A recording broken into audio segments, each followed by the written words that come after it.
So story time. Gikan minamista o Garcia. Wala dyan ko kupas-kupas basta mga bulaanon ang magpista. Bisag asa ka mo ato nga panimalay na adyoy pagkaon. Ikaw na lang ang mapas mo kay bira-birahon man ka.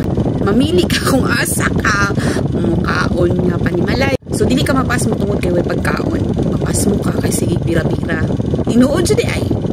So based sa mong experience nga ato mi sa Bohol before, paulit-ulit na ginapakaon ang mga bisita. So nadalagid pud na sa mga taga Garcia makilala North Cotabato, which is dito gikan ang akong mga ginikanan, akong ina. Dito gyud siya nagdako sa barangay Garcia makilala North Cotabato. Ang iyang mga ginikanan gikan sa Garcia Bohol ug Sikatuna Bohol.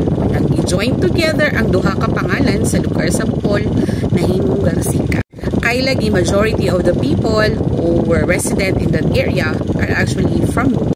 Okay, story time, ikan sa akong lola na duwag na ko sila istorya.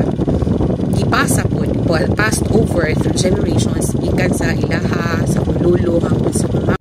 Namalhin daw sila din sa Mindanao, particularly in Makilala North Cotabato. It is because lisod kaayo ang pamuyo o pamugas sa Bohol. Kaya nga akong mga kanunuan na taga Bohol, ang ilang panginabuhian ragyod kay ang pagmah. Unya lagi ang tawag ani ang yuta sa Bohol batuon. So lisod kaayo siya umahan. Lisod tamnan og saging, lisod tamnan og mais, ug uban pang mga lagot mo. So kay lagi na diskubrihan nga gwapo og yuta ang Mindanao. So iskierda na sila sa Bohol ug nibalhin sa Mindanao. That is why the history of Garcicanians or taga Garcia were probably or mostly came from Bohol, particularly Garcia and Sikatuna. Kung mali man ang ako ang history about ana, maki-correct na lang sa comment section. So kay lagi ang mga bulanon na ilhan yun sa ilahang pagka-hospitable.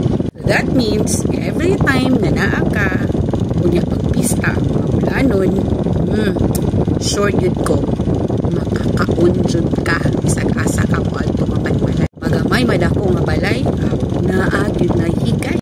Kasi lagi bulanon are known to be very hospitable. So I'm very proud na akong bloodline taga Bohol. I might not be that hospitable pareha gid kayo sa ilaha, pero naagid pud ko ana. It is an innate na characteristic sa ako.